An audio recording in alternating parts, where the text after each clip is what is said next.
आज का हमारा जो विषय है वो पूरी तरह से भारत के शास्त्रीय नृत्य और क्षेत्रीय लोक संगीत पर केंद्रित है। जी पहले प्रश्न का नंबर बोलूंगी, जी पूरा सवाल पढ़ूंगी और उसके चारों विकल्प A, B, C और D पढ़ूंगी और फिर उसके बाद आप उसका सही उत्तर और स्रोत में दी गई उसकी पूरी व्याख्या विस्तार से बताएंगे। मैं बिल्कुल तैयार हूं इसके लिए। तो क्या हम इस सफर की शुरुआत करें? बिना किसी देरी के प्रश्न नंबर 1 से शुरुआत करते हैं। तो ये रहा प्रश्न 1। कुचिपुड़ी नृत्य शैली की उत्पत्ति भारत के निम्नलिखित में से किस राज्य में हुई? इसके 4 विकल्प दिए गए हैं। A, Uttar Pradesh, B, Kerala, C, Assam और D, आंध्र प्रदेश। इसका सही उत्तर है विकल्प डी, आंध्र प्रदेश। अच्छा, स्रोत में दी गई व्याख्या हमें बताती है कि कुचिपुड़ी केवल एक राज्य का शास्त्रीय नृत्य भर नहीं है। तो फिर क्या है? इसका नाम सीधे तौर पर एक भौगोलिक स्थान से जुड़ा है। ये आंध्र प्रदेश के कृष्णा जिले में स्थित कुचेलापुरम नामक गांव के नाम पर रखा गया है। ओह, कुचेलापुरम गांव। जी, और इसके साथ ही स्रोत एक बहुत ही महत्वपूर्ण ऐतिहासिक बदलाव की ओर भी इशारा करता है। किस तरह का बदलाव? शुरुआत में ये नृत्य शैली पूरी तरह से पुरुषों तक सीमित थी। हाँ। और वो भी विशेष रूप से केवल ब्राह्मण समुदाय के पुरुषों द्वारा ही इसे किया जाता था। सच में? हाँ, लेकिन आज की स्थिति बिल्कुल अलग है। अब महिलाएं भी इस कला में पूरी तरह से निपुण हैं। ये सच में रुककर सोचने वाली बात है। कुचेलापुरम गांव से शुरू होकर शास्त्रीय नृत्य तक का सफर। बिल्कुल। और उससे भी बड़ी बात ये कि एक कला जो कभी एक विशिष्ट समुदाय के पुरुषों के लिए आरक्षित थी, उसने अपने दायरे को कितना विस्तृत कर लिया। सही बात है। महिलाओं का इसमें निपुण होना ये दिखाता है कि पारंपरिक कलाएं जड़ नहीं होती, इस समय के साथ विकसित होती हैं। 100%। चलिए इसी विचार के साथ प्रश्न 2 पर चलते हैं। प्रश्न 2, निम्नलिखित में से कौन सा शास्त्रीय कर्नाटक संगीत का तत्व नहीं है? विकल्प क्या है? विकल्प इस प्रकार है। ए, कृति, बी, पदम, सी, स्वरनी और डी, ठुमरी। इस प्रश्न का सही उत्तर है विकल्प डी, ठुमरी। ठुमरी। ठीक है। स्रोत की व्याख्या यहाँ उत्तर और दक्षिण भारत के संगीत के बीच एक बहुत स्पष्ट रेखा खींचती है। कैसे? ठुमरी दरअसल हिंदुस्तानी शास्त्रीय संगीत यानी उत्तर भारतीय संगीत की एक प्रमुख शैली है। अच्छा, तो इसीलिए ये कर्नाटक संगीत का हिस्सा नहीं है? बिल्कुल, इसलिए यह कर्नाटक संगीत का हिस्सा नहीं हो सकती। इसके अलावा स्रोत में कर्नाटक संगीत की मुख्य विधाओं की एक बहुत ही स्पष्ट सूची दी गई है। उस सूची में क्या क्या है? इस सूची के अनुसार कर्नाटक संगीत में कृति, वर्णम, पदम, जावली और तिल्लाना शामिल हैं। ये सूची सच में बहुत मददगार है। कृति, वर्णम, पदम, जावली और तिल्लाना। जी, ये सिर्फ नाम नहीं है, बल्कि ये बताते हैं कि कर्नाटक संगीत की संरचना कितनी व्यवस्थित है। ठुमरी का इस सूची में न होना साफ कर देता है कि दोनों संगीत शैलियों का अपना अपना एक अलग व्याकरण है। बिल्कुल सही कहा। अब आते हैं प्रश्न 3 पर। प्रश्न 3, कौन सा लोक संगीत तमिलनाडु से संबंधित नहीं है? इसके विकल्प सुनिए। ए, विल्लुपट्टू, बी, अमानवरी, सी, खुबक्सेई और डी, टटुपुरा। इसका सही उत्तर है विकल्प सी, खुबक्से। खुबक्से, ये कहाँ का है फिर? स्रोत स्पष्ट करता है कि खुबक्से ही तमिलनाडु का नहीं, बल्कि मणिपुर का एक पारंपरिक लोक संगीत है। मणिपुर का? अच्छा। और इस संगीत की सबसे अद्भुत विशेषता जो स्रोत में बताई गई है वो ये है कि इसे गाने के लिए किसी वाद्य यंत्र से ज्यादा हाथों की तालियों का इस्तेमाल किया जाता है। ये तालियों के साथ गाया जाने वाला संगीत है। क्या बात है। जहां तक बाकी 3 विकल्पों की बात है, विल्लुपट्टू, अम्मानवरी और टटुपुरा, वे पूरी तरह से तमिलनाडु के लोक संगीत से ही जुड़े हुए हैं। तालियों की थाप पर गाया जाने वाला संगीत, ये कल्पना करने में ही कितना ऊर्जावान लगता है। बिना किसी बाहरी वाद्य यंत्र के केवल मानव शरीर की लय का उपयोग करके संगीत बनाना, ये मणिपुर की खुबसई शैली को सच में बहुत खास बनाता है। बिल्कुल। आइए अब प्रश्न 4 की ओर रुख करते हैं। प्रश्न 4, एतबार का प्रसिद्ध लोक संगीत जो शाही दरबारों में विकसित हुआ था, डैश कहलाता है। खाली स्थान है। विकल्प बताइए। विकल्प है ए, सोहर, बी, लावनी, सी, मांड और डी, डोडिया। यहाँ सही उत्तर है विकल्प सी, मांड। मांड संगीत। जी, स्रोत हमें बताता है कि मांड राजस्थान की एक बेहद ही विशिष्ट गायन शैली है। और जैसा कि प्रश्न में ही बताया गया है, ये कोई आम लोक संगीत नहीं था, बल्कि ये विशेष रूप से राजाओं के शाही दरबारों में विकसित हुआ और वहीं फला फूला। शाही दरबारों में, बहुत बढ़िया। स्रोत में इस गायन शैली की एक बहुत ही दिग्गज कलाकार का नाम भी दिया गया है, अल्लाह जिलाई बाई। Allah जिलाई by? हाँ, अल्लाह जिलाई बाई ने ही इस शैली को और खास तौर पे केसरिया बालम गीत को उस मुकाम तक पहुंचाया जहां आज ये विश्व स्तर पर प्रसिद्ध है। केसरिया बालम का नाम तो लगभग हर किसी ने सुना ही है। बिल्कुल सुना होगा।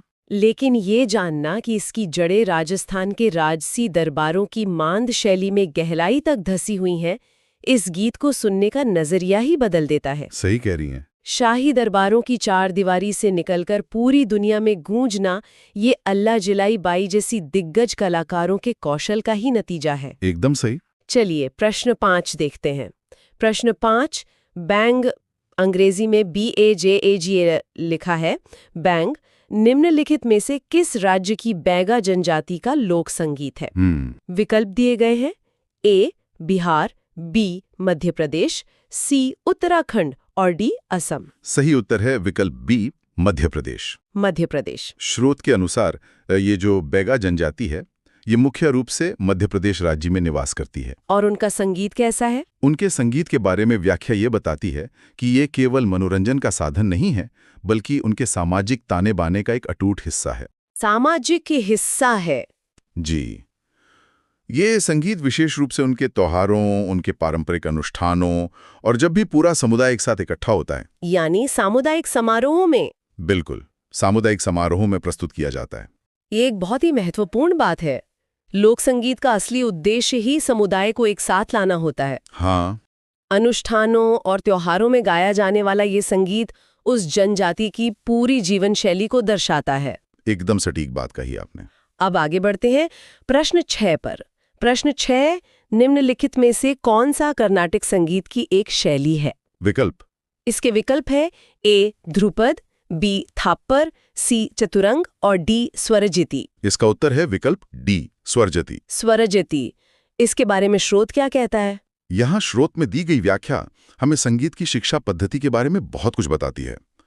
स्वरजिति कोई साधारण शैली नहीं है, बल्कि कर्नाटक संगीत सीखने की प्रक्रिया का एक बहुत ही प्राथमिक और महत्वपूर्ण हिस्सा है। मतलब ये बेसिक्स हैं? जी। ये संगीत की नींव रखने का काम करता है। वहीं जो बाकी 3 विकल्प दिए गए हैं, ध्रुपद, थापर और चतुरंग, हाँ, उनका क्या? वे सभी हिंदुस्तानी शास्त्रीय संगीत की परंपरा से आते हैं। तो इसका मतलब ये हुआ कि जो भी व्यक्ति कर्नाटक संगीत सीखना शुरू करता है, उसके लिए स्वरजति से गुजरना लगभग अनिवार्य है। बिल्कुल, एक तरह से पहली सीढ़ी है। हिंदुस्तानी और कर्नाटक संगीत को अलग करने वाले ये छोटे-छोटे तथ्य इस अध्ययन को बहुत ही रोचक बना रहे हैं। जी, संगीत की बारीकियां हमेशा रोचक होती हैं। अब प्रश्न 7 पढ़ते हैं। प्रश्न 7, भोटिया नृत्य कला निम्नलिखित में से किस भारतीय राज्य का लोक नृत्य है? विकल्प हैं A Uttarakhand, B Goa, C Tamil Nadu और D ओडिशा। इस प्रश्न का सही उत्तर है विकल्प A उत्तराखंड। उत्तराखंड। स्रोत के अनुसार यह नृत्य उत्तराखंड की भोटिया जनजाति द्वारा किया जाता है। भोटिया जनजाति? हाँ, और ये नृत्य कोई साधारण प्रदर्शन नहीं है, बल्कि ये इस जनजाति की समृद्ध संस्कृति और उनके पारंपरिक मूल्यों को सीधे तौर पर दर्शाता है।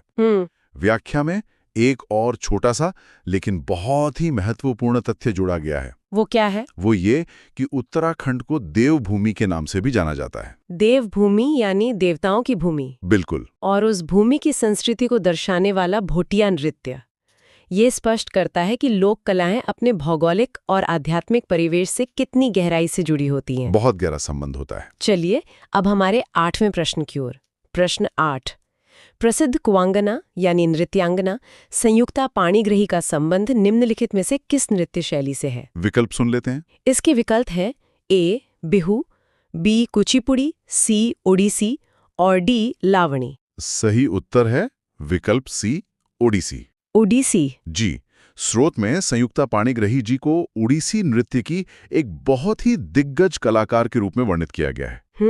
और सिर्फ इतना ही नहीं, कला के प्रति उनके इस अभूतपूर्व समर्पण और योगदान के लिए उन्हें दिए गए सम्मानों का भी स्पष्ट जिक्र है। कौन कौन से सम्मान? उन्हें वर्ष 1975 में भारत के प्रतिष्ठित पद्मश्री से सम्मानित किया गया था और ठीक उसके अगले ही वर्ष 1976 में उन्हें संगीत नाटक अकादमी पुरस्कार भी प्रदान किया गया। 1975 में पद्मश्री और 1976 में संगीत नाटक अकादमी पुरस्कार। जी, लगातार 2 सालों में एक के बाद एक इतने उच्च स्तर के राष्ट्रीय सम्मान ये साबित करते हैं कि ओडिसी नृत्य को एक नई ऊंचाई पर ले जाने में उनका कितना बड़ा हाथ रहा होगा। उनका योगदान सच में अतुलनीय है। अब हम पहुंच गए हैं प्रश्न 9 पर।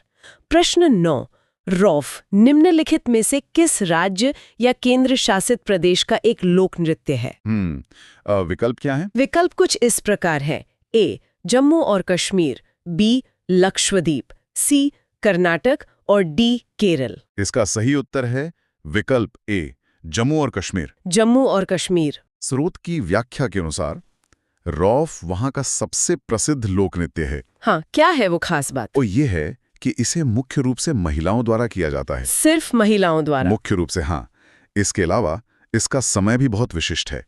ये कोई ऐसा नृत्य नहीं है जो कभी भी कर लिया जाए। तो कब किया जाता है? ये विशेष रूप से वसंत ऋतु के आगमन के समय और ईद जैसे बड़े और खुशी के मौकों पर प्रस्तुत किया जाता है। वसंत ऋतु का स्वागत और ईद का जश्न, वो भी महिलाओं के इस खास नृत्य रौफ के जरिए। जी, ये कश्मीर की वादियों में मौसम के बदलने और त्योहारों की खुशी को मनाने का एक बहुत ही सुंदर तरीका लगता है। बिल्कुल। जेंडर और मौसम का ये जो मेल है, ये ध्यान देने लायक है। ये बहुत दिलचस्प पहलू है। अब देखते हैं प्रश्न 10। प्रश्न 10, चांग नृत्य किस राज्य में लोकप्रिय है? विकल्प है ए, त्रिपुरा, बी, राजस्थान, सी, बिहार और डी, गोवा। इस प्रश्न का उत्तर है विकल्प बी, राजस्थान। राजस्थान। स्रोत हमें न सिर्फ राज्य का नाम बताता है, बल्कि राजस्थान के भीतर एक विशेष क्षेत्र को भी चिन्हित करता है। कौन सा क्षेत्र? यह नृत्य राजस्थान के शेखावाटी क्षेत्र का प्रसिद्ध नृत्य है। शेखावाटी क्षेत्र। और स्रोत में शेखावाटी क्षेत्र के अंतर्गत आने वाले स्थानों के नाम भी स्पष्ट रूप से दिए गए हैं, सीकर, झुंझुनू और चुरू। अच्छा, तो इन इलाकों में चांग नृत्य होता है। जी, अब अगर हम इसे अभी पढ़े गए रऊफ नृत्य से तुलना करके देखें तो चांग नृत्य की विशेषता बिल्कुल अलग है। वो कैसे? यह नृत्य मुख्य रूप से होली के अवसर पर और केवल पुरुषों द्वारा किया जाता है। ये विरोधाभास बहुत ही शानदार है ना? पिछले ही प्रश्न में हमने देखा कि कश्मीर में रऊफ नृत्य वसंत में महिलाओं द्वारा किया जा रहा है, और अब राजस्थान के शेखावाटी क्षेत्र में चांग नृत्य होली के समय पुरुषों द्वारा किया जा रहा है। जी बिल्कुल। लोक कलाएं कैसे अलग अलग जेंडर और अलग अलग त्योहारों का प्रतिनिधित्व करती हैं, ये इसका एक बेहतरीन उदाहरण है। बिल्कुल सही बात है। चलिए प्रश्न 11 की ओर बढ़ते हैं। प्रश्न 11, पारंपरिक डैश के संगीत में ठुमरी और अन्य लयबद्ध गीत शैलियां शामिल हैं। यहाँ खाली स्थान भरना है। विकल्प बताइए। विकल्प है ए, कुचिपुड़ी, बी, कथकली, सी, ओडिसी और डी, कथक। इस खाली स्थान के लिए सही उत्तर है विकल्प डी, कथक। स्रोत की व्याख्या कथक नृत्य के अंतिम चरण के बारे में एक बहुत ही रोचक जानकारी देती है। कैसी जानकारी? ये बताती है कि कथक नृत्य की प्रस्तुति के बिल्कुल अंत में अक्सर ठुमरी गाई जाती है। अच्छा, अंत में? हाँ, और इस गाई जाने वाली ठुमरी पर नर्तक क्या करते हैं? वे अभिनय के माध्यम से उन भावों को दर्शाते हैं। अभिनय के माध्यम से? जी, और ये अभिनय मुख्य रूप से राधा और कृष्ण के प्रेम प्रसंगों पर आधारित होता है। अभिनय यानी केवल शरीर की गति नहीं, बल्कि चेहरे के भावों और आंखों से एक पूरी कहानी कहना। बिल्कुल, वो कहानी जो ठुमरी के बोल कह रहे हैं। कथक के अंत में राधा कृष्ण के प्रेम प्रसंग को ठुमरी के बोलों पर अभिनय के जरिए पेश करना सच में भावनाओं का एक गहरा प्रदर्शन है। हाँ, ये नृत्य को एक अलग ही स्तर पर ले जाता है। अब यहाँ मैं एक बहुत ही दिलचस्प बात की ओर ध्यान दिलाना चाहूंगी। क्या? हमारा अगला प्रश्न यानी प्रश्न 12 बिल्कुल प्रश्न 9 के समान ही है। सवाल वही है, लेकिन स्रोत में इसकी व्याख्या में कुछ बिल्कुल नई जानकारी दी गई है। अच्छा, देखते हैं। प्रश्न 12, रऊफ निम्नलिखित में से किस राज्य या केंद्र शासित प्रदेश का एक लोक नृत्य है? विकल्प फिर से वही हैं। ए, जम्मू और कश्मीर, बी, लक्षद्वीप, सी, कर्नाटक और डी, केरल। हाँ, उत्तर भी वही है, विकल्प ए, जम्मू और कश्मीर। जी। और जैसे कि हमने पहले पढ़ा, ये महिलाओं द्वारा किया जाने वाला नृत्य है, लेकिन स्रोत में यहाँ जो नई जानकारी शामिल की गई है वो कश्मीर के अन्य प्रसिद्ध नृत्यों की एक सूची है। इस सूची में और क्या-क्या है? इस नई व्याख्या के अनुसार रऊफ के अलावा कश्मीर के अन्य प्रमुख नृत्यों में हफीजा, बच्चा नगमा और ढुमहल शामिल हैं। यही वो कारण है जिसकी वजह से हम एक ही प्रश्न के दोबारा आने पर भी उसकी व्याख्या को इतने करीब से देख रहे हैं। बिल्कुल, हर व्याख्या में कुछ नया है। रऊफ के साथ साथ अब हमारे पास हफीजा, बच्चा नगमा और ढमहल जैसे 3 और नाम आ गए हैं जो कश्मीर की सांस्कृतिक पहचान का हिस्सा हैं। सही कहा आपने। और इसी तर्ज पर हमारा आखिरी प्रश्न, प्रश्न 13 भी है। ये भी प्रश्न 10 के समान ही है, लेकिन इसमें भी एक नया अतिरिक्त तथ्य है।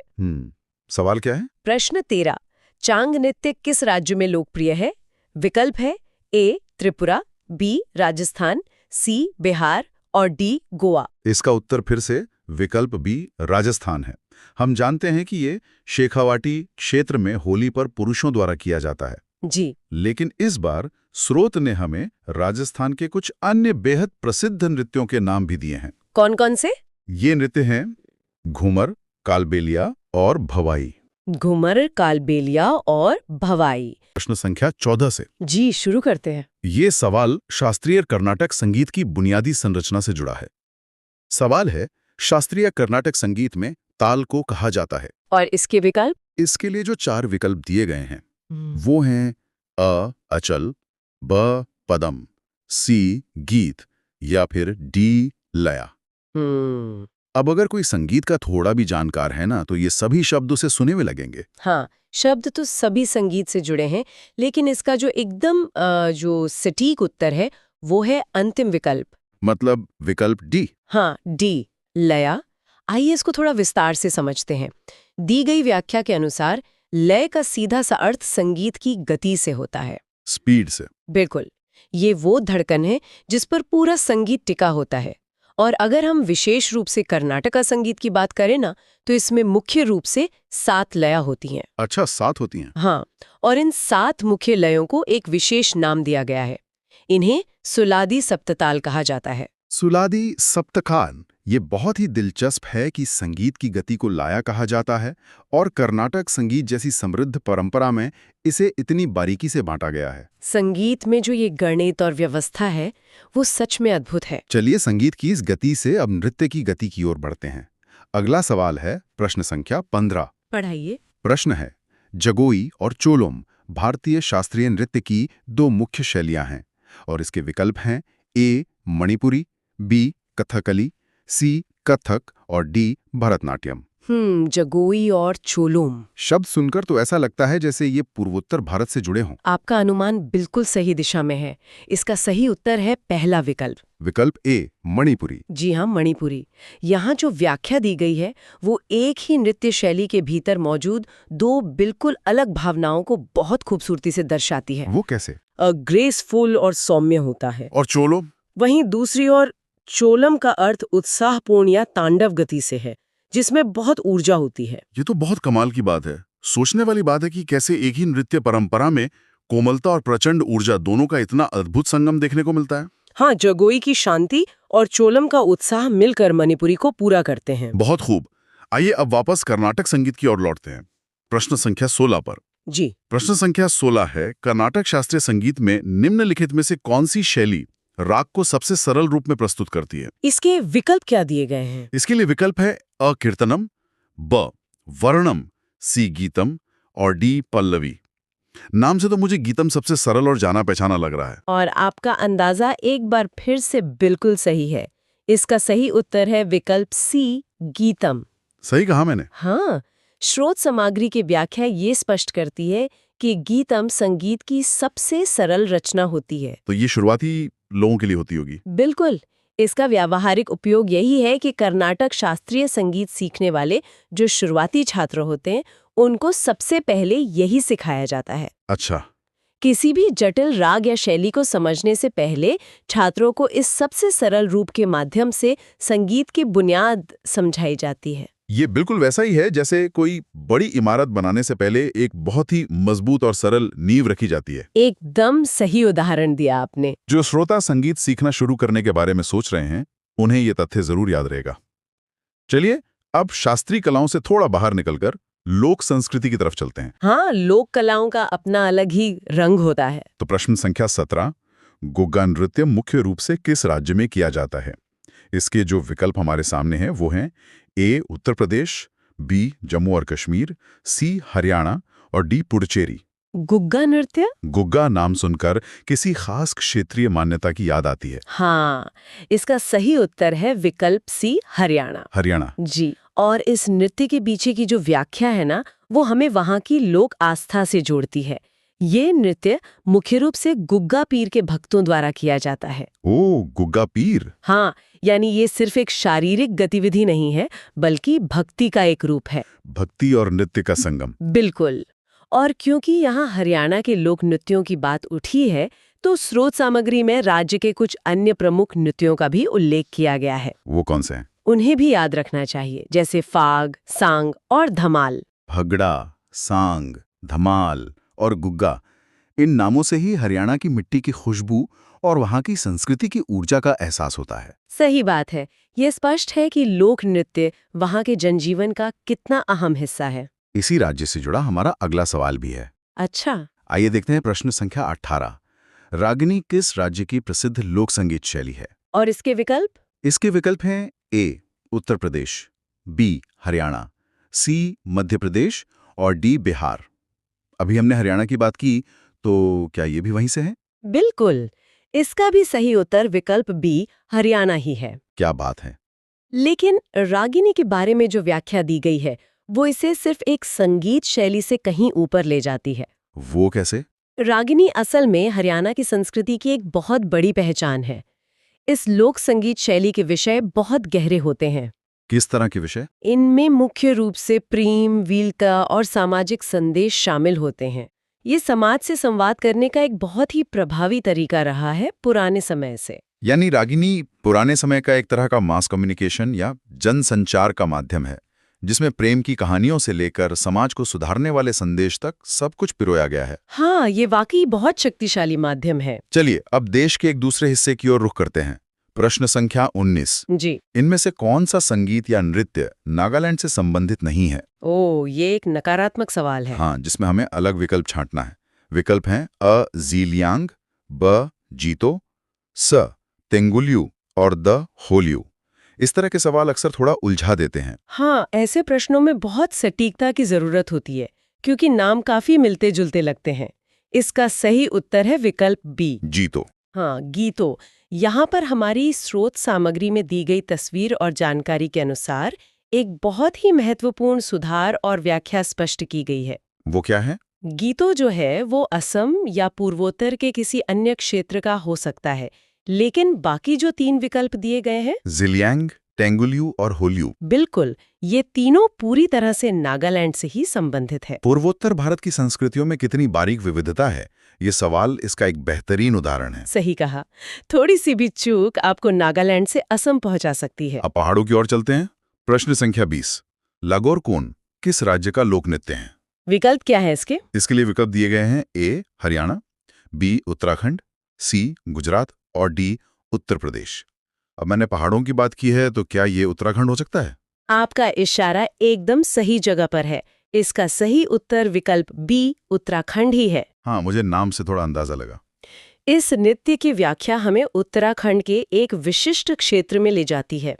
ये नृत्य मुख्य रूप से उत्तराखंड के चमोली जिले की खूबसूरत घाटियों में किया जाता है। चमोली जिला बहुत ही सुंदर जगह है। हाँ, और इस लोक नृत्य की एक और खास बात जो स्रोत में बताई गई है, वो यह है कि यह नृत्य मुख्य रूप से पुरुषों द्वारा ही किया जाता है। अच्छा, सिर्फ पुरुष करते हैं? चमोली जिले की शांत घाटियों में गूंजता पुरुषों द्वारा किया जाने वाला लागोरकोन नृत्य, इसे कल्पना में देखना ही बहुत अद्भुत लगता है। सच में। लोक कलाओं के इस खूबसूरत सफर से अब हम वापस एक शास्त्रीय दिग्गज की ओर लौटते हैं। जी। प्रश्न संख्या 21।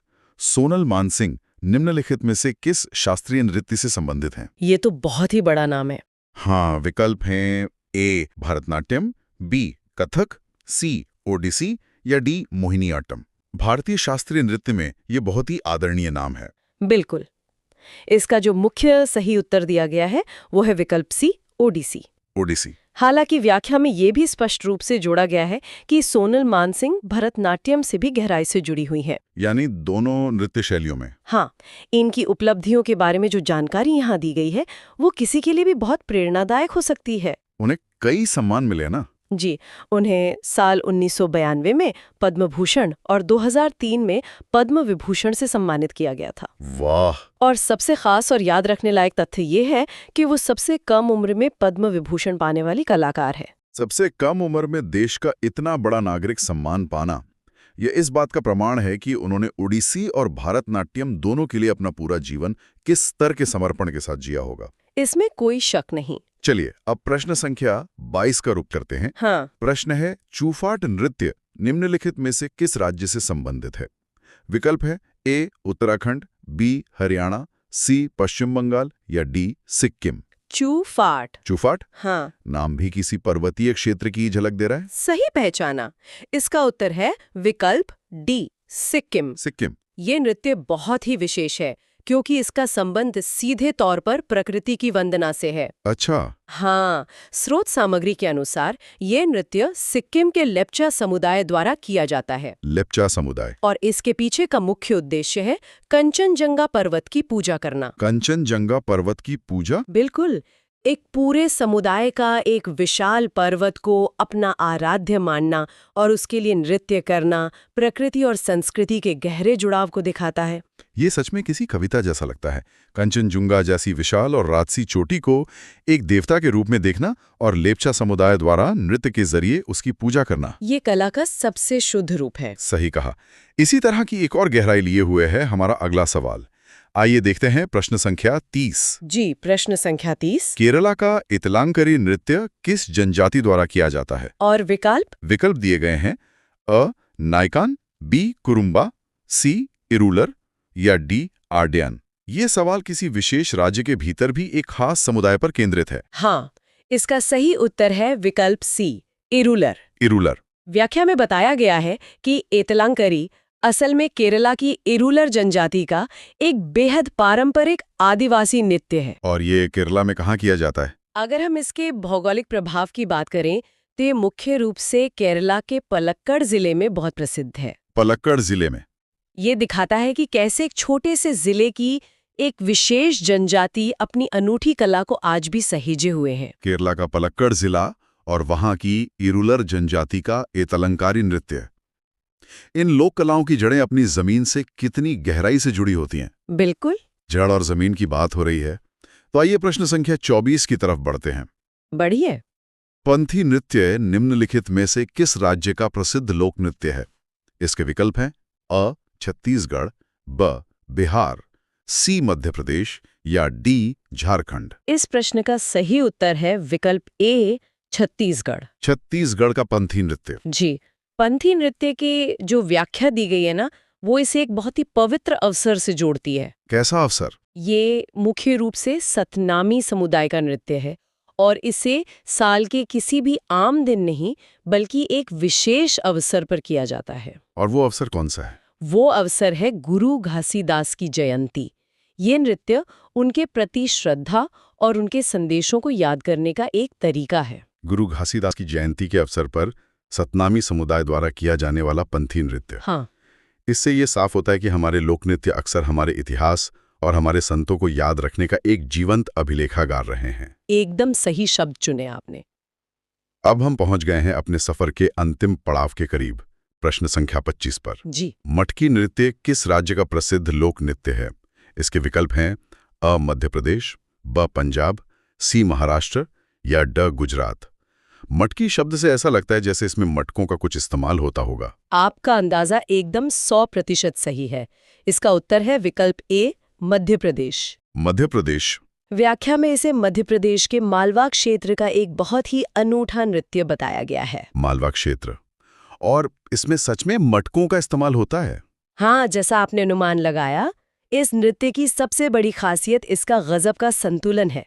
इसमें महिलाएं अपने सर पर घड़े, जिन्हें मटके कहा जाता है, वो रखकर संतुलन बनाते हुए नाचती हैं। क्या बात है। शारीरिक नियंत्रण और तालमेल का ये एक बहुत ही असाधारण प्रदर्शन होता है। सर पर मटके रखना, उन्हें गिरने ना देना और साथ ही संगीत की लय पर नाचना, ये सुनने में ही इतना चुनौतीपूर्ण लगता है, तो जो महिलाएं इसे करती होंगी उनकी कोर स्ट्रेंथ और एकाग्रता कितनी गजब की होगी। वैसे संतुलन बनाना कोई आसान काम तो नहीं है। चलिए अब हम आज के इस विस्तृत अध्ययन के बिल्कुल अंतिम प्रश्न पर आते हैं, यानी प्रश्न संख्या 26। अंतिम सवाल, 13 ताली लोक नृत्य किस राज्य से संबंधित है? इसके जो अंतिम 4 विकल्प हमारे पास हैं वो हैं अ हरियाणा, ब राजस्थान, सी असम या द मध्य प्रदेश। हमारे इस 13वें और अंतिम प्रश्न का सही उत्तर है विकल्प ब राजस्थान। राजस्थान का 13 ताली नृत्य। हाँ, 13 ताली नृत्य के बारे में जो जानकारी दी गई है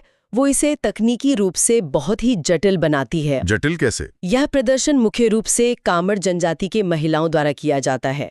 इस नृत्य का नाम 13 ताली इसके प्रदर्शन के तरीके से ही निकला है। अच्छा, नाम में ही इसका राज छुपा है। बिल्कुल, इसमें महिलाएं अपने शरीर पर 13 मंजीरें बांध लेती हैं। 13 मंजीरें? हाँ, और फिर नृत्य करते हुए उन सभी मंजीरों में तालमेल बिठाती हैं, जो इसे देखने में बेहद अद्भुत और सुनने में बहुत ही सुरीला बनाता है। शरीर पर 13 मंजीरें बांधकर एक साथ उन सभी से सही समय पर ध्वनि निकालना, 13 मंजीरों के साथ ये मल्टीटास्किंग सच में किसी चमत्कार से कम नहीं लगती। सच में बहुत मुश्किल कला है। मैं सीधा प्रश्न 27 पढ़ती हूँ।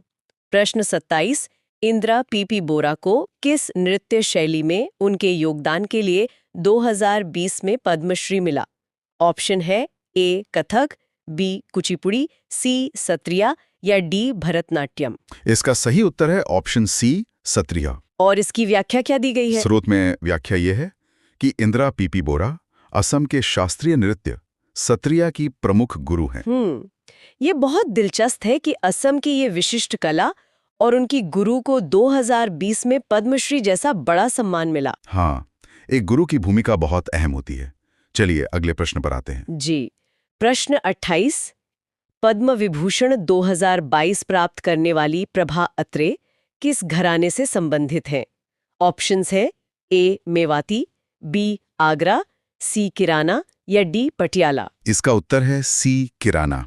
और व्याख्या में स्पष्ट लिखा है कि प्रभा अत्रे हिंदुस्तानी शास्त्रीय संगीत की किराना घराने की प्रख्यात गायिकाएं हैं। बिल्कुल, ये उनके संगीत की वंश परंपरा को दर्शाता है। तो अब आगे बढ़ते हैं प्रश्न 29 की ओर। प्रश्न 29, निम्नलिखित में से कौन सी भारत की राष्ट्रीय नृत्य अकादमी है? ए भारतीय शास्त्रीय नृत्य केंद्र, बी सांस्कृतिक स्रोत केंद्र, सी ललित कला अकादमी या फिर डी संगीत नाटक अकादमी। इसका उत्तर है ऑप्शन डी संगीत नाटक अकादमी। और इसकी स्थापना को लेकर क्या जानकारी है? इसकी व्याख्या में दिया गया है कि इसकी स्थापना 1952 में हुई और मुख्यालय दिल्ली में है। 1952 मतलब आजादी के ठीक कुछ साल बाद ही। हाँ, उस समय भारत अपनी सांस्कृतिक पहचान को एक राष्ट्रीय मंच देने की कोशिश कर रहा था। सही बात है। अब मैं प्रश्न 30 पढ़ती हूँ। प्रश्न 30, रंजना गौहर को किस नृत्य शैली के लिए पद्मश्री, जो कि 2003 में मिला, दिया गया था? Option A Manipuri, B Odissi, C Kuchipudi या डी सत्रिया। उत्तर है बी ओडिसी। और व्याख्या बताती है कि रंजना गौहर एक प्रसिद्ध ओडिसी नृत्यांगना और कोरियोग्राफर हैं। यहाँ कोरियोग्राफर शब्द पर गौर करने वाली बात है, वो सिर्फ नृत्य कर नहीं रही हैं, बल्कि उसे रच भी रही हैं। बिल्कुल। चलिए अब शास्त्रीय नृत्यों से थोड़ा लोक परंपराओं की तरफ चलते हैं। अगला प्रश्न पढ़िए। हाँ, प्रश्न 31, खुल्लम किस राज्य का प्रसिद्ध लोक नृत्य है? खुल्लम की स्पेलिंग है KHULLAM। ऑप्शंस हैं ए उत्तर प्रदेश, बी मिजोरम, सी मेघालय या डी आंध्र प्रदेश। इसका उत्तर है बी मिजोरम। इसका अर्थ बड़ा रोचक है ना? हाँ, व्याख्या में बहुत सुंदरता से बताया गया है कि खुल्लम का अर्थ है मेहमानों का नृत्य। ये मिजोरम के उत्सवों में किया जाता है। मेहमानों का नृत्य सुनकर ही कितना स्वागत योग्य लगता है। उत्सवों में अतिथियों के लिए एक पूरा नृत्य समर्पित कर देना बहुत ही खास बात है। लोक कलाएं ऐसे ही समाज के सीधे व्यवहार से जुड़ी होती हैं। एकदम। तो अब प्रश्न 32, कथकली का उदय भारत के किस राज्य में हुआ? ए असम, बी मणिपुर, सी केरल या डी उत्तर प्रदेश? इसका सही उत्तर सी है, केरल। और इसकी व्याख्या? व्याख्या के अनुसार कथकली अपनी रंगीन वेशभूषा और मुखौटों के लिए प्रसिद्ध है। इसमें कलाकार चेहरे के हाव भाव से कहानी सुनाते हैं। ये एक बहुत ही अद्भुत कॉम्बिनेशन है। मतलब एक तरफ मुखौटे और रंगीन वेशभूषा है और दूसरी तरफ कलाकार बिना कुछ बोले सिर्फ चेहरे के हाव भाव से पूरी कहानी कह देते हैं। यही तो इस कला की सबसे बड़ी खूबी है। दृश्य और भाव का ऐसा तालमेल बहुत कम देखने को मिलता है। सहमत हूँ। चलिए अब पूर्वोत्तर की एक और संस्था की बात करते हैं। प्रश्न 33। जवाहरलाल नेहरू मणिपुर नृत्य अकेडमी कहाँ स्थित है? Option A Imphal, B Shillong, C Kohima या डी ईटानगर? उत्तर है ए इम्फाल और व्याख्या में दिया है कि इसकी स्थापना 1954 में हुई थी। यह मणिपुर नृत्य की प्रमुख शिक्षण संस्था है। अगर हम इसे प्रश्न 29 वाले डेटा से जोड़ें तो 1952 में दिल्ली में संगीत नाटक अकादमी बनी और ठीक 2 साल बाद 1954 में इम्फाल में ये मणिपुर नृत्य अकादमी। बिल्कुल, यह दिखाता है कि 50 के दशक में कला संरक्षण सिर्फ दिल्ली तक सीमित नहीं था, बल्कि क्षेत्रीय स्तर पर भी काम हो रहा था। बहुत ही अच्छा पैटर्न है। अब मैं प्रश्न 34 पढ़ती हूँ। प्रश्न 34। चिंदारी नृत्य किस जनजाति से संबंधित है? चिंदारी की स्पेलिंग है CHINDARI। Options A Oraon, B Palamu, C Chhatri या डी हुलारी? उत्तर है बी पलामू और यहाँ स्रोत में कोष्ठक में लिखा है तस्वीर के अनुसार। हाँ, मतलब ये विजुअल डेटा पर आधारित है। जी, और इसकी व्याख्या है कि यह झारखंड के पलामू क्षेत्र की जनजातियों का नृत्य है। ये हमारी समृद्ध जनजातीय विरासत का एक बहुत ही सुंदर हिस्सा है। बिल्कुल। अब संस्थाओं से जुड़ा एक और प्रश्न आ रहा है। प्रश्न 35। राष्ट्रीय कथक नृत्य संस्थान की स्थापना कब हुई थी? ऑप्शन ए 1964, बी 1961, सी 1954 या डी 1969? इसका सही उत्तर है ए 1964 और इसकी व्याख्या उन पुरानी कड़ियों को वापस जोड़ देती है। वो कैसे? व्याख्या में लिखा है कि यह नई दिल्ली में स्थित संगीत नाटक अकादमी की एक इकाई है। अरे वाह! मतलब 1952 में मुख्य अकेडमी बनी और फिर एक दशक बाद 1964 में उसी के अंदर कथक के लिए ये राष्ट्रीय संस्थान बना दिया गया। हाँ, ये एक बहुत ही स्पष्ट क्रमिक विकास को दर्शाता है। सच में। चलिए अब कला की बारीकियों पर आते हैं। प्रश्न 36। मोहिनी अट्टम निम्नलिखित में से किस नृत्य शैली से संबंधित है? ऑप्शंस हैं ए चौक, बी संपादन, सी चारी या डी लास्या? उत्तर है डी लास्या। लास्या का अर्थ थोड़ा विस्तार से समझाइए जो स्रोत में दिया है। व्याख्या के अनुसार मोहिनी अट्टम एक कोमल नृत्य शैली है जो लास्य श्रेणी में आती है। मोहिनी का अर्थ सुंदर स्त्री होता है। मतलब ये कथकली से बिल्कुल अलग है। कथकली में मुखर हाव भाव है, जबकि मोहिनी अट्टम लास्य यानी एकदम कोमल और प्रवाहमयी शैली है। बिल्कुल सही पकड़ा आपने। अब हम पूर्वी भारत के एक उत्सव की तरफ बढ़ते हैं। जी। प्रश्न 37। गंभीरा उत्सव किस राज्य में मनाया जाता है? गंभीरा की स्पेलिंग है GAMBIRA। ए असम, बी मणिपुर, सी पश्चिम बंगाल या डी त्रिपुरा? इसका उत्तर है सी पश्चिम बंगाल और व्याख्या कहती है कि गंभीरा पश्चिम बंगाल का एक प्रसिद्ध मुखौटा नृत्य और लोक संगीत उत्सव है। मुखौटा नृत्य? हमने अभी प्रश्न 32 में केरल के कथकली में भी मुखौटों का जिक्र पढ़ा था। हाँ, लेकिन कथकली एक शास्त्रीय विधा है जबकि गंभीरा एक लोक संगीत उत्सव है। दोनों में मुखौटे इस्तेमाल होते हैं पर उनका संदर्भ और उद्देश्य एकदम अलग है। यह तुलना बहुत ही रोचक है। चलिए अब हमारे पास आखिरी 2 प्रश्न बचे हैं जो कि बिल्कुल सीधे तथ्य हैं। प्रश्न 38। ओडिशी नृत्य शैली का संबंध किस राज्य से है? ए तमिलनाडु, बी कर्नाटक, सी केरल या डी ओडिशा?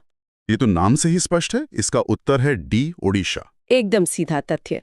और अब हमारा आखिरी प्रश्न। प्रश्न 39। जवाहरलाल नेहरू मणिपुर नृत्य अकादमी किस शहर में है?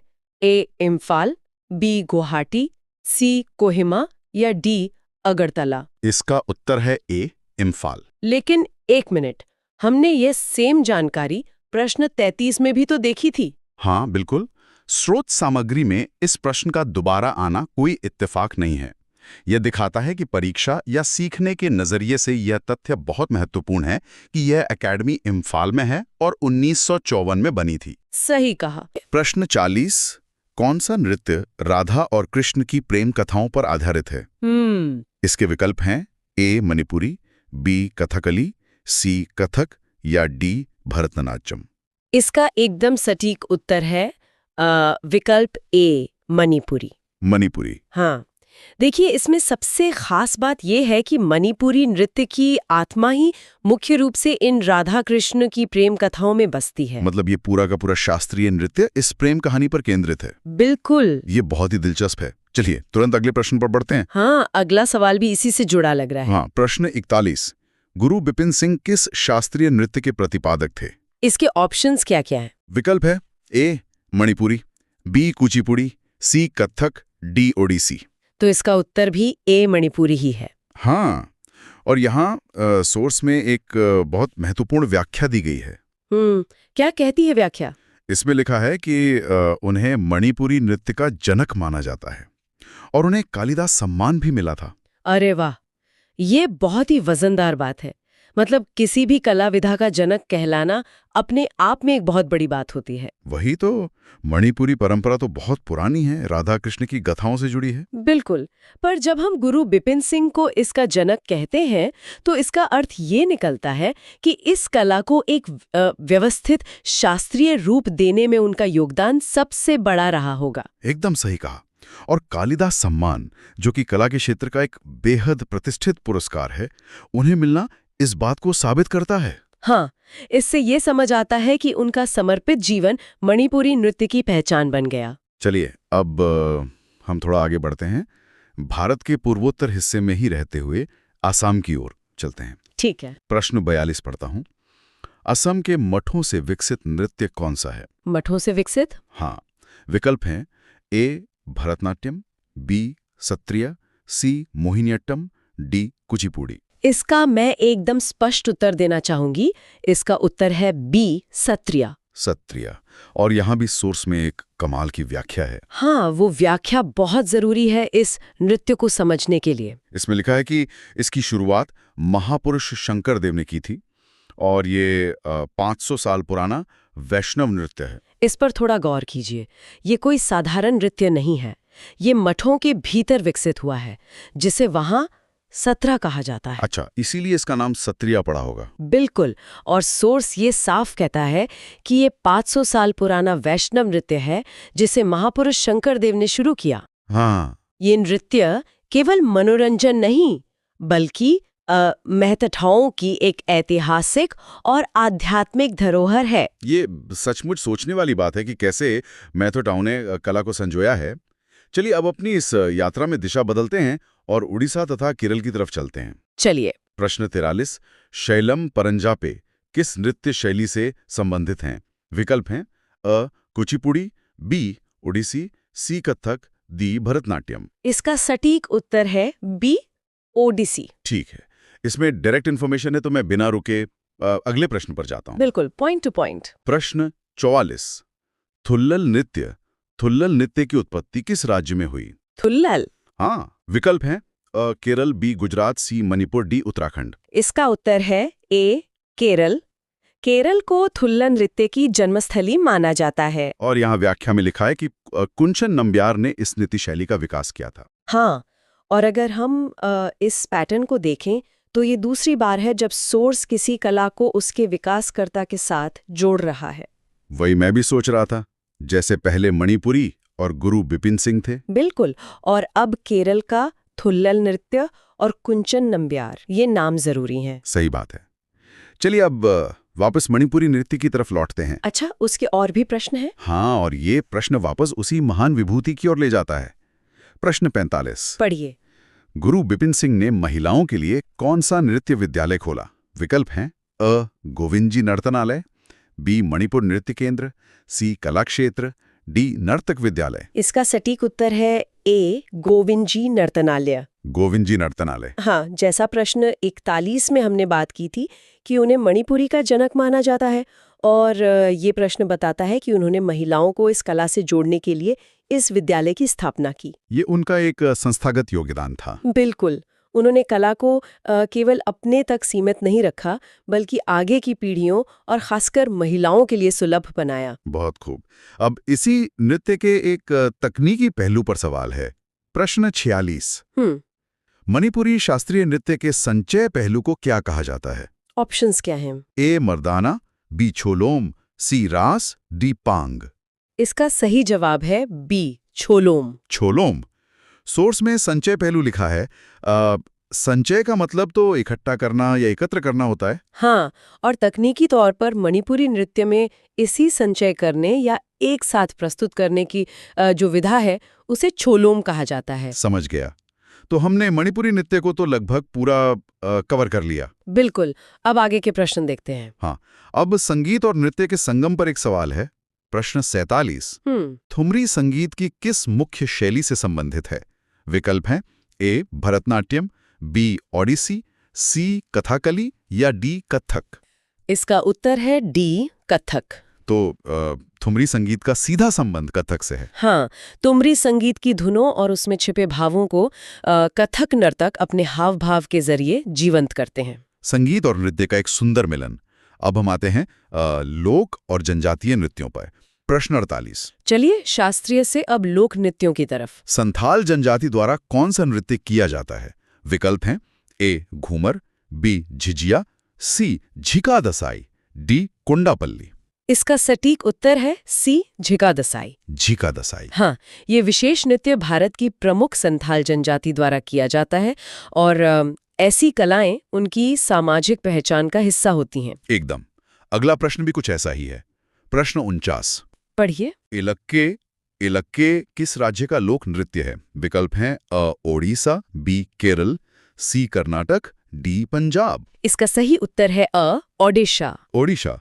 तो ओडिशा का लोक नृत्य इलक्के है। हाँ, ध्यान दीजिए, पहले हमने ओडिसी की बात की थी जो शास्त्रीय है, और अब इलक्के जो एक लोक नृत्य है। हाँ, मतलब एक ही राज्य में दोनों परंपराएं साथ साथ चलती हैं। बिल्कुल, यही भारत की विविधता है। और अब हम इस सोर्स के बिल्कुल आखिरी प्रश्न पर आ गए हैं। चलिए अंतिम प्रश्न देखते हैं। प्रश्न 50। चंगाई नृत्य भारत के किस राज्य से संबंधित है? चंगाई नृत्य।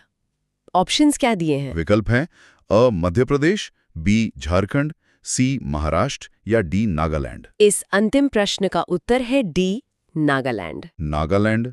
तो चंगाई नृत्य का संबंध नागालैंड से है। तो प्रश्न संख्या 51। प्रश्न है कुम्मी लोक नृत्य भारत के किस राज्य की महिलाओं द्वारा किया जाता है? इसके विकल्प हैं ए राजस्थान, बी तमिलनाडु, सी मध्य प्रदेश और डी झारखंड। इसका जो सही उत्तर है वो है विकल्प बी, तमिलनाडु। तमिलनाडु। हाँ, और स्रोत में भी ये स्पष्ट है कि ये नृत्य विशेष रूप से महिलाओं द्वारा किया जाता है। तो ये महिलाओं से जुड़ा है। चलिए अब एक शास्त्रीय नृत्य की ओर चलते हैं। प्रश्न संख्या 52 है अलिरपू नृत्य भारत के निम्नलिखित में से किस शास्त्रीय नृत्य का रूप है? इसके विकल्प क्या हैं? इसके विकल्प इस प्रकार हैं ए कथक, बी ओडिसी, सी कथकली और डी भरतनाट्यम। तो इसका सटीक उत्तर है विकल्प डी, भरतनाट्यम। भरतनाट्यम। जी बिल्कुल। अलिरपू भरतनाट्यम का ही एक रूप या कह सकते हैं उसका एक हिस्सा है। ये काफी अहम जानकारी है। अब इसी क्रम में आगे बढ़ते हैं और देखते हैं प्रश्न संख्या 53। मयूरभंज छऊ भारत के किस राज्य का लोक नृत्य है? विकल्प हैं ए पश्चिम बंगाल, बी मिजोरम, सी गोवा और डी ओडिशा। इसका सही जवाब है विकल्प डी, ओडिशा। तो मयूरभंज छऊ ओडिशा का लोक नृत्य हुआ। हाँ, और ये बहुत ही सीधा तथ्य है जो स्रोत सामग्री में दिया गया है। बिल्कुल। चलिए अब हम प्रश्न संख्या 54 की ओर बढ़ते हैं। जी। प्रश्न है नाटी निम्नलिखित में से भारत के किस राज्य का लोक नृत्य है? और इसके विकल्प हैं ए नागालैंड, बी हिमाचल प्रदेश, सी आंध्र प्रदेश और डी केरल। इसका उत्तर है विकल्प बी, हिमाचल प्रदेश। हिमाचल प्रदेश यानी पहाड़ी क्षेत्र। जी। नाटी लोक नृत्य का संबंध सीधे हिमाचल प्रदेश से है। सही है। अब हम पारंपरिक नृत्यों से थोड़े अलग विषय पर आते हैं। जी। ये सूची का एक बहुत ही दिलचस्प हिस्सा है। प्रश्न संख्या 55। भारत में आधुनिक नृत्य का जनक किसे माना जाता है? इसके विकल्प हैं ए बिरजू महाराज, जी, बी गुरु बिपिन सिंह, सी गोपी कृष्ण और डी उदय शंकर। इस सूची में ये प्रश्न वाकई सबसे अलग है।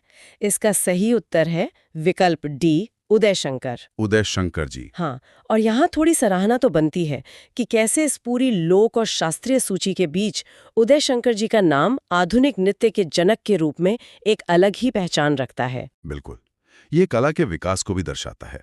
चलिए अब अपनी चर्चा के अगले भाग में प्रवेश करते हैं। प्रश्न संख्या 56, राउत नाच निम्न में से किस राज्य में प्रसिद्ध है? जी, विकल्प बताइए।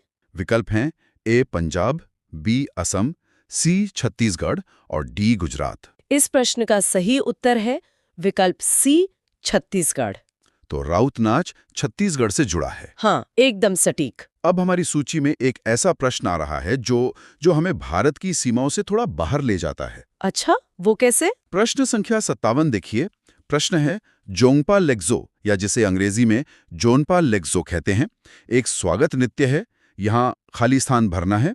विकल्प हैं ए भूटान, बी श्रीलंका, सी अफगानिस्तान और डी बांग्लादेश। यहाँ जो सही विकल्प बैठता है वो है ए भूटान। भूटान का स्वागत नृत्य। बिल्कुल, और ये ध्यान देने वाली बात है कि ये हमारी सूची में एक पड़ोसी देश का स्वागत नृत्य है। ये सच में एक बहुत ही ताज़ा बदलाव है इस अध्ययन में। हाँ, एकदम। चलिए वापस लौटते हैं। प्रश्न संख्या 58, भांगड़ा भारत की किस राज्य का लोक नृत्य है? विकल्प हैं ए उत्तर प्रदेश, बी मध्य प्रदेश, सी पंजाब और डी तमिलनाडु। ये तो ऊर्जा से भरा नाम है। सही उत्तर है विकल्प सी पंजाब। बिल्कुल, पंजाब। अब हम नृत्यों की शैलियों से निकलकर कुछ महान चेहरों और कलाकारों की बात करते हैं। हाँ, ये जरूरी हिस्सा है। तो प्रश्न संख्या 59, मृणालिनी साराभाई की एक प्रमुख नर्तकी थी, खालिस्तान है। विकल्प हैं ए मणिपुरी नृत्य, बी कथक, सी भरतनाट्यम और डी सत्रिया। इस सवाल का सटीक उत्तर है विकल्प सी भरतनाट्यम। तो उनका संबंध भरतनाट्यम से है। जी, मृणालिनी साराभाई भरतनाट्यम की प्रमुख नर्तकी थीं। बहुत बढ़िया। अब देखते हैं कि वर्तमान समय में कला को कैसे सराहा जा रहा है। प्रश्न संख्या 60, निम्नलिखित में से किसे लोक नृत्य के लिए पद्मश्री 2023 से सम्मानित किया गया है? विकल्प क्या क्या है? विकल्प हैं ए रानी मचैया, बी कृष्ण पटेल, सी शांति परमार और डी अजय कुमार मंडावी। इसका सही उत्तर है विकल्प ए रानी मचैया। रानी मचैया को पद्मश्री 2023 मिला। हाँ, और वो भी लोक नृत्य के लिए। ये कला के संरक्षण के लिए काफी अहम बात है। सम्मानों की बात करें तो हमारा अगला प्रश्न भी इसी से जुड़ा है। प्रश्न संख्या 61, पद्म सुब्रमण्यम को किस भारतीय शास्त्रीय नृत्य शैली के लिए अकादमी पुरस्कार प्रदान किया गया है? विकल्प बताइएगा। इसके विकल्प हैं ए सत्रिया, बी मणिपुरी, सी कथक और डी भरतनाट्यम। यहाँ सही उत्तर है विकल्प डी भरतनाट्यम। तो पद्म सुब्रमण्यम जी का अकादमी पुरस्कार भरतनाट्यम के लिए है। बिल्कुल सही। अब हम कुछ और राज्यों के नृत्यों का विश्लेषण करते हैं। प्रश्न संख्या 62, महाराष्ट्र की महिलाओं द्वारा कौन सा नृत्य किया जाता है? इसके विकल्प हैं ए बिहू नृत्य, बी घूमर, सी लावणी नृत्य और डी भांगड़ा नृत्य। इस प्रश्न का सही उत्तर है विकल्प सी लावणी नृत्य। लावणी नृत्य। हाँ, और अगर आपको याद हो, हमने शुरुआत में प्रश्न 51 में कुम्मी नृत्य पढ़ा था जो तमिलनाडु की महिलाओं का था, और अब महाराष्ट्र की महिलाओं का लावणी नृत्य है। गरबा नृत्य किस राज्य का नृत्य है? विकल्प हैं ए गुजरात, बी केरल, सी हरियाणा और डी पंजाब। ये तो विकल्पों को देखते ही स्पष्ट है। सही जवाब है विकल्प ए गुजरात। गरबा और गुजरात का तो बहुत गहरा नाता है। अब जो सवाल आने वाला है वो एक कलाकार की बहुमुखी प्रतिभा के बारे में है। वो कैसे? आइए देखते हैं। प्रश्न संख्या 64, सोनल मानसिंह किस नृत्य शैली से संबंधित हैं? विकल्प ध्यान से सुनिएगा। ए भरतनाट्यम और ओडिसी, बी मणिपुरी और कुचिपुड़ी, सी कुचिपुड़ी और सत्रिया और डी मणिपुरी और कथक। इस सवाल का उत्तर है विकल्प ए भरतनाट्यम और ओडिसी। दो अलग अलग शैलियां। बिल्कुल, यही तो इस प्रश्न की खासियत है कि कैसे एक ही कलाकार दो शास्त्रीय शैलियों से जुड़ा है, जैसा कि स्रोत में बताया गया है। इस सच में समर्पण का प्रमाण है। चलिए कलाकारों की इसी सूची में आगे बढ़ते हैं। प्रश्न संख्या 65 है, बिरजू महाराज एक जाने माने नर्तक हैं, खालिस्तान भरना है। विकल्प हैं ए भरतनाट्यम, बी कथक, सी मणिपुरी और डी सत्रिया। इसका सही उत्तर है विकल्प बी कथक। बिरजू महाराज जी का नाम तो कथक का पर्याय ही है। हाँ, स्रोत भी इसी बात की पुष्टि करता है। अब देखते हैं प्रश्न संख्या 66। निम्नलिखित में से किस नर्तक का संबंध ओडिसी नृत्य से है? विकल्प हैं ए सुजाता महापात्रा, बी बिरजू महाराज, सी रुक्मिणी देवी और डी शोभना नारायण। यहाँ सही विकल्प है ए सुजाता महापात्रा। सुजाता महापात्रा यानी ओडिसी नृत्य। एकदम सही जोड़ा आपने। अब प्रश्न संख्या 67 पर आते हैं। दीपिका रेड्डी का संबंध निम्नलिखित में से किस शास्त्रीय शैली से है? हमारे विकल्प हैं ए मणिपुरी, बी सत्रिया, सी कुचिपुड़ी और डी कथक। इस प्रश्न का सही उत्तर है विकल्प सी कुचिपुड़ी। कुचिपुड़ी। जी, दीपिका रेड्डी का संबंध कुचिपुड़ी से है। और इस भाग का मेरा मतलब है कलाकारों वाले भाग का अंतिम प्रश्न है प्रश्न संख्या 68। गोपिका वर्मा की एक शास्त्रीय नर्तकी हैं। खालिस्तान के लिए विकल्प हैं ए मणिपुरी, बी कथक, सी मोहिनीअट्टम और डी कुचिपुड़ी। इसका सही उत्तर है विकल्प सी मोहिनीअट्टम। तो गोपिका वर्मा मोहिनीअट्टम से जुड़ी हैं। हाँ। इन सभी महान कलाकारों के बारे में जानने के बाद अब हम अपने इस विस्तृत अध्ययन के अंतिम चरण में पहुंच गए हैं, जहां हम क्षेत्र और वर्गीकरण से जुड़े सवाल देखेंगे। बिल्कुल। तो प्रश्न संख्या 69 है, कथक भारत के किस भाग का प्रमुख नृत्य है? विकल्प हैं ए उत्तर भारत, बी दक्षिण भारत, सी पूर्वी भारत और डी उत्तर पूर्व भारत। इस प्रश्न का उत्तर है विकल्प ए उत्तर भारत। तो कथक का संबंध उत्तर भारत से है। हाँ, ये भौगोलिक वर्गीकरण बहुत स्पष्ट है स्रोत में। भूगोल और कला का ये संबंध अगले सवाल में भी झलकता है। हाँ। प्रश्न संख्या 70 है, छऊ नृत्य या छऊ डांस भारत के किस क्षेत्र का एक प्रसिद्ध नृत्य है? विकल्प क्या दिए गए हैं? बी पश्चिमी भारत, सी पूर्वी भारत और डी उत्तर भारत। सही उत्तर है विकल्प सी पूर्वी भारत। पूर्वी भारत। जी। और अगर हम पीछे मुड़कर प्रश्न 53 को याद करें, जहां मयूरभंज छऊ को ओडिशा का लोक नृत्य बताया गया था, तो ये जवाब बिल्कुल तार्किक लगता है। सही कहा, ओडिशा पूर्वी भारत में ही तो है। ये आपस में बहुत अच्छे से जुड़ता है। बिल्कुल। चलिए, अब आता है एक ऐसा सवाल जो हमारी अब तक की समझ को परखेगा। अच्छा, वो कैसे? प्रश्न संख्या 71 देखिए। निम्नलिखित में से कौन सा एक भारतीय शास्त्रीय नृत्य नहीं है? विकल्प ध्यान से सुनिए। ए भांगड़ा, बी मणिपुरी, सी भरतनाट्यम और डी कथक। ये काफी आसान हो गया है हमारी चर्चा के बाद। इसका सही उत्तर है विकल्प ए भांगड़ा। क्योंकि भांगड़ा शास्त्रीय नहीं है। बिल्कुल। हमने पिछले प्रश्नों से भी सिद्ध किया है।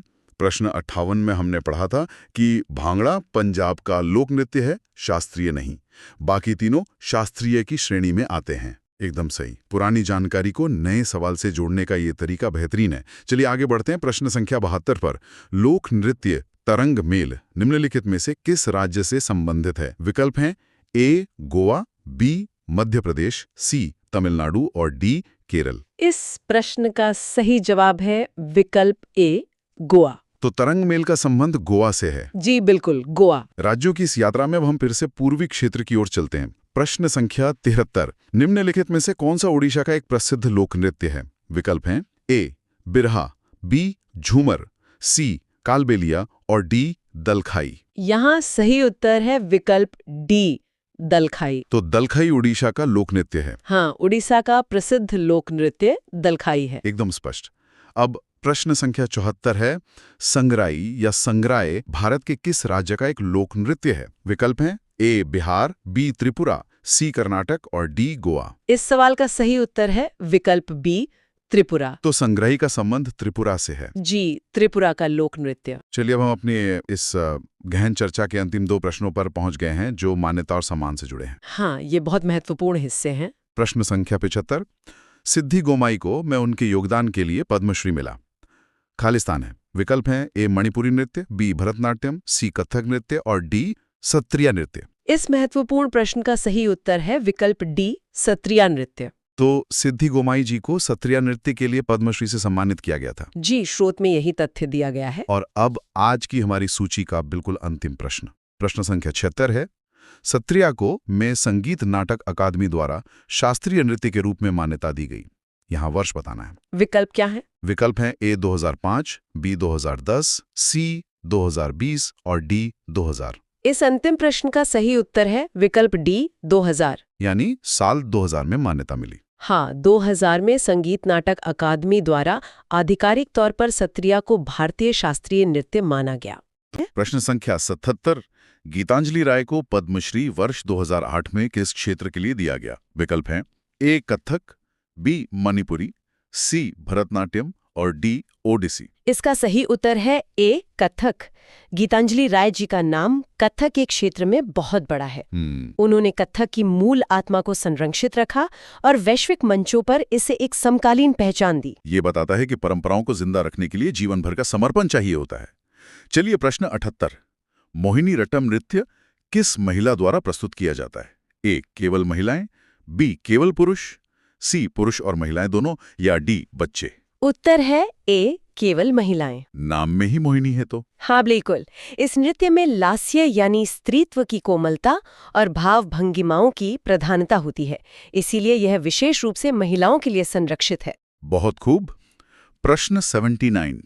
निम्नलिखित में से कौन सा नृत्य का प्रकार उत्तर भारत से संबंधित है? ए कुचिपुड़ी, बी ओडिसी, सी मोहिनीअट्टम या डी कथक? सही उत्तर है डी कथक। हमने अभी बात भी की थी। कुचिपुड़ी, ओडिसी और मोहिनीअट्टम दक्षिण और पूर्वी भारत से है, जबकि कथक की जड़ें उत्तर भारत में हैं। जी। अब प्रश्न 80। कौन सा लोक नृत्य देवी दुर्गा और महिषासुर के बीच कृत्रिम युद्ध को दर्शाता है? ए डांडिया रास, बी रासलीला, सी कालबेलिया या डी गवरी? इसका उत्तर है ए डांडिया रास। हम अक्सर इसे सिर्फ जश्न से जोड़ते हैं, पर असल में ये एक युद्ध का प्रतीक है। जी, डांडिया की छड़ियां देवी दुर्गा की तलवारों का प्रतीक है और ये नृत्य उस 9 दिन के महासंग्राम को दर्शाता है। ये तो नजरिया ही बदल देता है। चलिए प्रश्न 81। निम्नलिखित में से कौन सा नृत्य मंदिरों को समर्पित है और इसे पहले सादिर के नाम से जाना जाता था?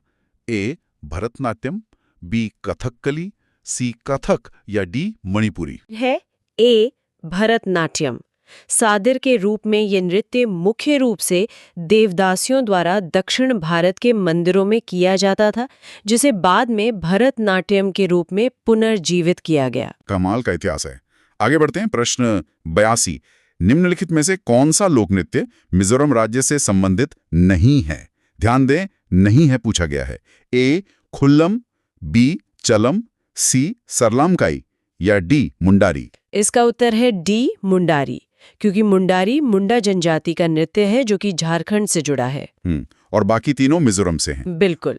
खुल्लम, चैलम और सरलामकाई मिजोरम के लोक नृत्य हैं। समझ गया। प्रश्न 83। निम्नलिखित में से कौन सा नृत्य मैतेई लोगों के वैष्णववाद से जुड़ा हुआ है? ए छौ, बी सत्रिया, सी कुचिपुड़ी या डी मणिपुरी? सही उत्तर है डी मणिपुरी। जब मैतेई समुदाय में वैष्णववाद अपनाया तो उनकी स्थानीय मान्यताओं और कृष्ण भक्ति का संगम हुआ, जो इस अत्यंत आध्यात्मिक नृत्य में दिखता है। भक्ति और कला का संगम। प्रश्न 84। निम्नलिखित में से कौन सा लोक नृत्य झारखंड राज्य से संबंधित नहीं है? ए धिंसा, बी फगुआ, सी कर्मा या डी पाइका? उत्तर है ए धिंसा। धिंसा मुख्य रूप से आंध्र प्रदेश और उड़ीसा की जनजातियों का नृत्य है। बाकी तीनों फगुआ, कर्मा और पाइका झारखंड की लोक परंपराओं का हिस्सा है। तो हमारी सूची का पहला चरण बहुत ही सटीक तरीके से पूरा हुआ। लय को ऐसे ही बनाए रखते हैं। प्रश्न 85। मोहिनीअट्टम किस हिंदू देवता से संबंधित है? ए गणपति, बी ब्रह्मा, सी विष्णु या डी शिव? इसका सही उत्तर है सी विष्णु। जब भगवान विष्णु ने भस्मासुर से शिव को बचाने और समुद्र मंथन के दौरान अमृत बचाने के लिए मोहिनी रूप धरा था, यह नृत्य उसी को समर्पित है। बहुत दिलचस्प। प्रश्न 86। निम्नलिखित में से कौन सी नृत्य शैली अरुणाचल प्रदेश राज्य से संबंधित है? ए बुया, बी भवाई, सी कुम्मी या डी गरबा? सही उत्तर है ए बुया। अरुणाचल प्रदेश की दिगारू मिश्मी जैसी जनजातियां यह नृत्य करती हैं, जो उनके समुदाय को जोड़ने और अच्छी फसल का जश्न मनाने का तरीका है। पहाड़ों की जिंदगी और कला। प्रश्न 87। चक्री नामक पारंपरिक लोक नृत्य किस जनजाति की महिलाएं करती हैं? ए कोल, बी कंजर, सी गोंड या डी भारिया? सही विकल्प है बी कंजर। राजस्थान के हाड़ौती क्षेत्र की कंजर जनजाति की महिलाएं भारी घाघरे पहनकर ये नृत्य करती हैं। चक्री का मतलब ही है तेजी से चक्कर लगाना। वो तो दृश्य ही अद्भुत होता होगा। चलिए प्रश्न 88, निम्नलिखित में से किस शास्त्रीय नृत्य को कथावाचकों का नृत्य कहा जाता है? ए कथक, बी ओडिसी, सी कुचिपुड़ी या डी कथकली? इसका उत्तर है ए कथक। पिछले एक सवाल से जोड़ें तो कथक शब्द कथा से बना है। प्राचीन काल में जो कथावाचक कहानियां सुनाते थे वो इशारों और भावों से कहानी को जीवंत करते थे। बिल्कुल, और वही विधा बाद में परिष्कृत होकर कथक बन गई। क्या बात है। प्रश्न 89, वोगरी एक संगीत वाद्य यंत्र का प्रयोग भारत के निम्नलिखित में से किस नृत्य में किया जाता है? ए मणिपुरी, बी कथक, सी सत्रिया या डी भरतनाट्यम? सही उत्तर है सी सत्रिया। असम के इस शास्त्रीय नृत्य में वोगरी वाद्यंत्र का इस्तेमाल होता है, जो इसकी गहरी आध्यात्मिक संगीत परंपरा का अहम हिस्सा है। वाद्यंत्रों की भी अपनी एक भाषा होती है।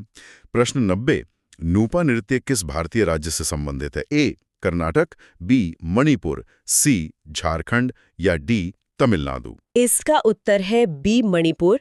हमने पहले मैतेई समुदाय के मणिपुरी नृत्य की बात की थी, जो बहुत कोमल है। हाँ, लेकिन ये नूपा नृत्य आमतौर पर पुरुषों द्वारा किया जाता है।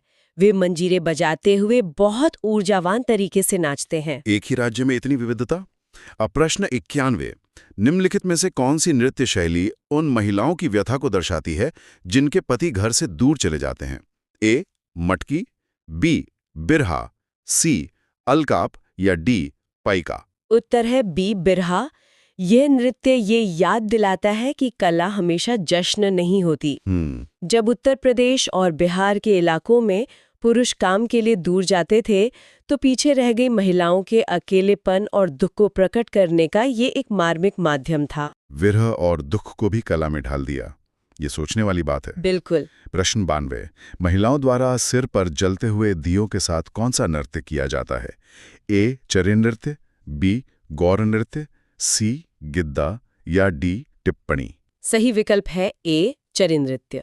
राजस्थान के किशनगढ़ क्षेत्र में महिलाएं सिर पर पीतल के बर्तन या चरी रखती हैं, जिसमें कपास के बीज जल रहे होते हैं। ये तो एकाग्रता और संतुलन का कमाल है। हाँ, यह मुख्य रूप से उन महिलाओं की खुशी दर्शाता है जो मीलों दूर से पानी लेकर सफलतापूर्वक लौटती हैं। बहुत ही शानदार।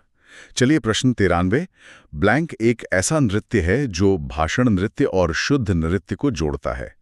विकल्प हैं ए कथकली, बी भरतनाट्यम, सी मोहिनीअट्टम या डी कुचिपुड़ी? यहाँ सही उत्तर है डी कुचिपुड़ी। आमतौर पर नर्तक मंच पर बोलते नहीं हैं। हाँ, वो सिर्फ भाव दिखाते हैं। बिल्कुल। लेकिन कुचिपुड़ी में वाचिक अभिनय यानी संवाद बोलने की परंपरा है, इसलिए इसमें नृत्य के साथ साथ भाषण भी जुड़ा होता है। यानी कलाकार को अभिनेता और वक्ता भी होना चाहिए। प्रश्न 94, मिजोरम के पारंपरिक बांस नृत्य को क्या कहा जाता है? ए चराओ, बी याकछम, सी थांगता या डी माच? इसका सही उत्तर है ए चराओ। इसमें जमीन पर बैठे लोग बांस को एक खास लय में टकराते हैं और नर्तकियों को बड़ी फुर्ती से उनके बीच कदम रखने होते हैं। हाँ, ये मैंने देखा है। ये आपसी तालमेल का बेहतरीन उदाहरण है। चलिए प्रश्न 95, कम्मसाले ब्लैंक राज्य का एक पारंपरिक नृत्य है। ए कर्नाटक, बी गुजरात, सी गोवा या डी असम? सही उत्तर है ए कर्नाटक। कम्मसाले दरअसल कांसे से बने एक वाद्य यंत्र का नाम भी है, जिसे भगवान महादेश्वर के भक्त जोर जोर से बजाते हुए ये ऊर्जावान नृत्य करते हैं। जी। प्रश्न 96, धमसा ब्लैंक राज्य के जनजातीय समुदाय का एक पारंपरिक नृत्य है।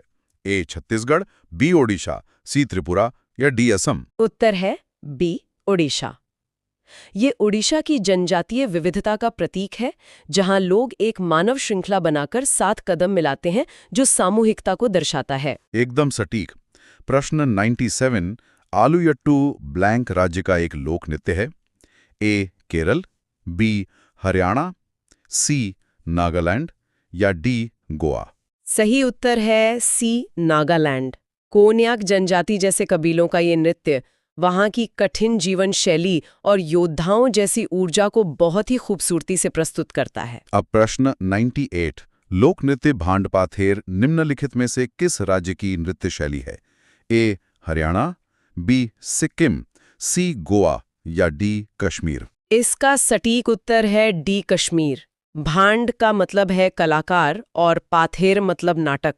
यह कश्मीर का पारंपरिक लोक रंगमंच है जिसमें तेज संगीत और सामाजिक व्यंग्य होता है। हंसते हंसते समाज पर चोट करना, बेहतरीन। प्रश्न 99। धनगरी गजा एक नृत्य शैली है जो मुख्य रूप से ब्लैंक से संबंधित है। ए उत्तर प्रदेश, बी छत्तीसगढ़, सी महाराष्ट्र या डी झारखंड। उत्तर है सी महाराष्ट्र। यह मुख्य रूप से महाराष्ट्र के धनगर यानी चरवाहा समुदाय द्वारा किया जाता है जब वे लंबे समय बाद घर लौटकर अपने देवता की स्तुति करते हैं। तो अब पूरे उत्साह के साथ हम अपने आखिरी सवाल पर आ गए हैं। प्रश्न 100। माधुरी लोक नृत्य निम्नलिखित में से किस राज्य में किया जाता है? ए उत्तर प्रदेश, बी हरियाणा, सी उत्तराखंड या डी तेलंगाना। और इस अंतिम सवाल का उत्तर है डी तेलंगाना। ये नृत्य तेलंगाना के बंजारा समुदाय द्वारा किया जाता है। इसमें उत्तर प्रदेश की रासलीला की भी झलक मिलती है, लेकिन तेलंगाना की स्थानीय शैली के साथ। तो इसी के साथ हमने 77 से लेकर 100 तक के सभी सवालों और तथ्यों का बिना किसी भटकाव के विश्लेषण पूरा कर लिया।